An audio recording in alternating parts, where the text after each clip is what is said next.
इन दोस्तों, स्वागत है आपका आपके ही चैनल में जिसका नाम है ग्रामर आसान है। तो चलिए शुरू करते हैं आज की क्लास।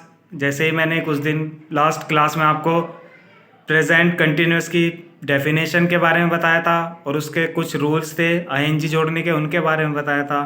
तो आज हम उसके सेंटेंस में उसको अप्लाई कैसे करेंगे, आईएनजी कैसे लगेगा, कैसे सेंटेंस बनेंगे, वो देखते हैं। तो चलिए सबसे पहले देखते हैं इसके रूल्स। जैसे सब्जेक्ट है, इज एम आर है, वो आपको पता ही है, सिंगुलर है तो इज आई के साथ एम, प्लूरल है तो आर, नहीं दिया हुआ है तो नोट, फिर verb plus ING, object, adverbials और फुल स्टॉप। ठीक है, पहचान मैंने आपको बताई थी कि वाक्य में कार्य का जारी रहना पाया जाता है प्रेजेंट कंटिन्यूअस में, रहा है, रही है, रहे हैं लास्ट में आता है। ठीक है, तो चलिए, मेरा छोटा भाई पैदल स्कूल जाता है। तो सब्जेक्ट कौन जाता है? मेरा छोटा भाई। तो माई, मैंने बताया था जहाँ पे ब्लड रिलेशन हो वहाँ पे छोटे की अंग्रेजी आती है यंगर, ब्रदर की भाई की हो जाएगी ब्रदर। मेरा छोटा भाई एक वचन है तो नंबर 2 पे क्या लगा देंगे एक वचन के लिए? इज। फिर वर्ब की फर्स्ट फॉर्म में आईएनजी, नोट इसमें है ही नहीं, छोड़ देंगे। वर्ब है जाने की, गो, गो में क्या जोड़ देंगे? ऐसे ही सिंपल आईएनजी जोड़ देंगे। गोइंग, कहाँ जाता है? School, going to school. कैसे जाता है? देखो इसमें है पैदल, पैदल की होती है ऑन फुट। फीट का मतलब होता है दोनों पैर, फुट का मतलब होता है एक पैर। तो पैदल जाने के लिए ऑन फीट नहीं, ऑन फुट आती है। ठीक है, तो चलिए उसके बाद नेक्स्ट देखते हैं।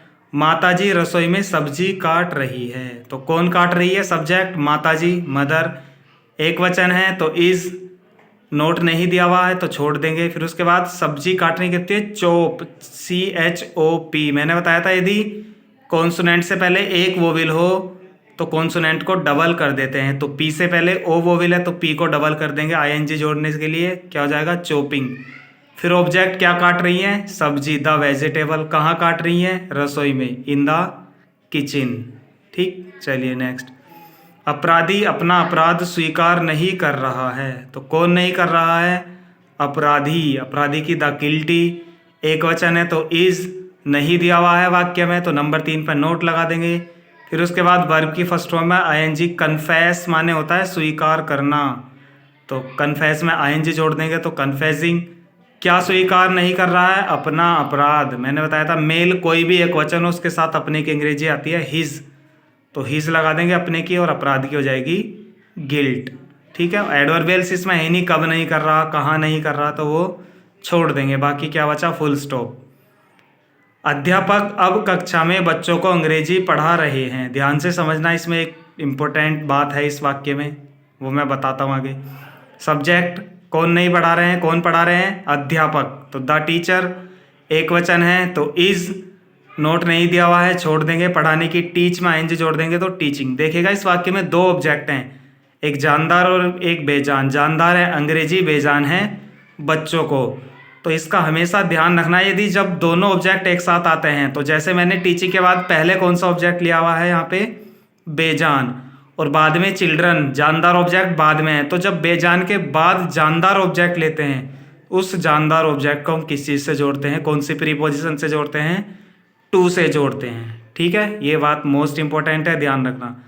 तो द टीचर इज टीचिंग, अध्यापक पढ़ा रहे हैं। क्या पढ़ा रहे हैं? अंग्रेजी की, इंग्लिश। किसको पढ़ा रहे हैं? बच्चों को, तो टू द चिल्ड्रन। अब देखिएगा इसमें एडवर्बियल्स भी दोनों हैं, कहाँ पढ़ा रहे हैं, कब पढ़ा रहे हैं, यानी कि कहाँ, कक्षा में, कब, अब। तो जब एडवर्बियल्स दोनों हो तो जो स्थान वाला एडवर्बियल्स होता है, स्थान के बारे में बताता है, वो पहले आता है, समय वाला आता है बाद में। तो कहाँ पढ़ा रहे हैं? स्थान कहाँ क्या है? कक्षा में, तो इन द क्लास पहले आएगा। कब पढ़ा रहे हैं? अब क्या आएगी? नाउ। तो इस वाक्य में 2 मोस्ट इंपॉर्टेंट चीज़ है समझने के लिए कि जब बेजान ऑब्जेक्ट के बाद जानते हैं तो उसे टू से जोड़ते हैं, और एडवर्बियल्स दोनों हो तो पहले स्थान वाला आएगा फिर टाइम वाला। ठीक है, तो इसी तरह से आपके पास कोई बुक हो 10th की, 11th की, 12th की, जिसमें दिखा रखे हो प्रेजेंट कंटिन्यूअस, उसमें से आप देखिएगा, कोशिश कीजिएगा बनाने की। ठीक है, कोई कन्फ्यूज़न हो तो आप कमेंट बॉक्स में कमेंट कर सकते हैं। चलिए आज की क्लास यहीं पे ख़त्म करते हैं। शुभ रात्रि, जय हिंद।